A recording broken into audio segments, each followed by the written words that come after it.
You're looking at the making of the Titfield Thunderbolt. It was the kind of whimsical comedy that made Ealing Studios famous. It was produced the same year that they made another quite different film, which blasted the Thunderbolt clean out of the water as far as the box office was concerned. The Cruel Sea, based on Nicholas Montserrat's graphically realistic novel, is one of the titanic films of the British cinema. It's not just one of the great war films, it's one of our great films. The Cruel Sea is the story of the Compass Rose. It's a support vessel initially engaged in the Battle of the Atlantic. Her captain is played in another monumental performance by Jack Hawkins. That's the word, we're going to turn beam on! In his first big screen role, Sir Donald Sinden played First Officer Lockhart. Good morning, sir. Morning, number one. You look as though you've been busy. What's the score down there? 2 dead. 1 more to go, I think. 11 others, they'll be all right. Was there a great demand among people in the 1950s for films like this? Oh, yes, because they were all just had recently come out of the services. I was not in the forces because of asthma. Where did you film? We stayed in Plymouth, and each morning set off from Devonport in the Compass Rose, down the Tamar, and out to sea. And when we were out of sight of land, that's when they started shooting. But the sea, damn it, wasn't rough enough. And they wanted it really sort of exciting. And so there's a thing called the Portland Race. I don't know if you've heard of that. I have. Where 7 tides, I believe, all meet at this point. So the sea is rough at the best of times. And the British Navy are not allowed to go through it because it's not worth the risk. Right. But they took us through it. One of the film's main messages is that Britain doesn't prevail without a struggle, and the psychological consequences of that. When the Compass Rose discovers a U-boat, Hawkins must decide whether to destroy it. He knows that if he does, he'll kill the Allied sailors struggling in the sea above the submarine. There are some chaps in the water just there. Well, there's a U-boat just underneath them. It's an impossible decision. Bearing 191, range 300. Attacking, stand by. Stand by! It was a terrifying scene to do because we were all participants. We're on the ship, on the deck, and a stuntman, believe it or not, Frankie Howard, not the comedian.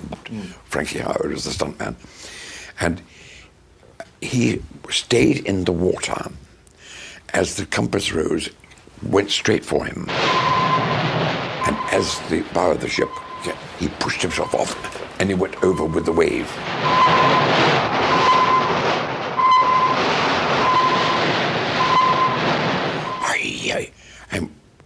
I mean, a split second later, he would have been dead.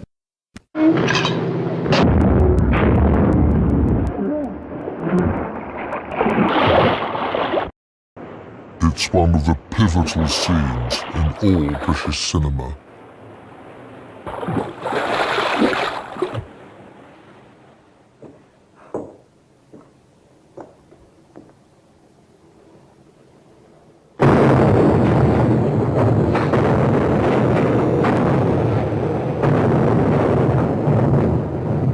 You don't see the men being blown up, but you do see some of the crew looking at their bodies being blown into the air. That's right. Do you feel that any more explicit detail would have ruined the film, would have been impossible to get past the censors? I don't think anything more explicit was necessary. Right. As so many filmmakers have discovered, is what you don't see that is important. And the imagination does the work for you. Bloody murderer!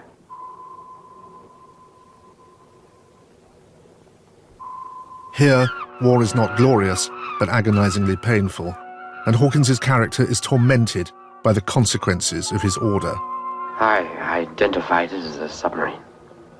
If anyone murdered those men, I did.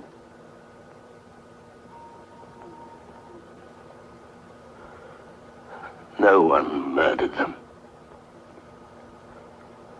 It's the war. a whole bloody war. The deadly struggle against the Nazi U-boats carries on for the Compass Rose, until she too is torpedoed. Coxswain! Sir! Pipe abandon ship! Aye, sir! Abandon ship! 90% of the film was shot at sea, but the sinking of the Compass Rose was filmed in the water tank at Denham Studios. It was a dangerous place for non-swimmer Donald Sinden. There was steam escaping from the sinking ship, steam. An aeroplane propeller was blowing the spray off the sea, and we could only just hear a whistle blowing, which was action. And we had to run to the side of the ship and jump 10 feet down into the sea. And I jumped, and I was in 12 feet of water, which was not funny when you can't swim. And everyone in the company got out of the tank. The director suddenly said, "Donald, where's Donald?" And there was I, still there. I was sinking. And thank goodness Jack Hawkins dived in and brought me out. But for Jack, I wouldn't have been here today. It was terrifying.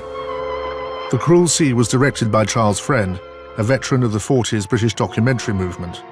When the men are cast adrift in different life rafts, he brings an astonishing and searing realism to their struggle to survive in the cruel sea. Finally, after a harrowing night, the two rafts meet in the morning. Hello, number one. Hello, sir. You were a young man during the war. Do you feel that that stiff upper lip that was conveyed in the film, particularly in that scene, was absolutely typical of British attitudes at the time? Oh, totally, totally. There was nothing strange or tongue-in-the-cheek about we played it for real. It had clearly struck a chord with the British public, and it catapulted Hawkins to stardom. The Cruel Sea was released in 1953. I wasn't even born, but it was a Britain I like to think was more pleasant and decent than today's. It was a golden moment for a boy in the early 50s, particularly the coronation year, because in 53 there was this beautiful young queen, and the coronation was extremely well done, exquisitely well done, even though there was not much money around. And it gave you a sense of immense tradition and stability in this country, which was very precious, and we hadn't gone under in the war, unlike so many other of our neighbours, and it was all part of that. But you felt you belonged to a success story nation. Although the coronation prompted a surge in television ownership, there's no doubt times were tough. It was the era of austerity, after all. Food rationing was still in force, and you had to queue for your sugar and meat. Compared with Europe, Britain was in relative economic decline. So even within this pleasant land, we needed cheering up.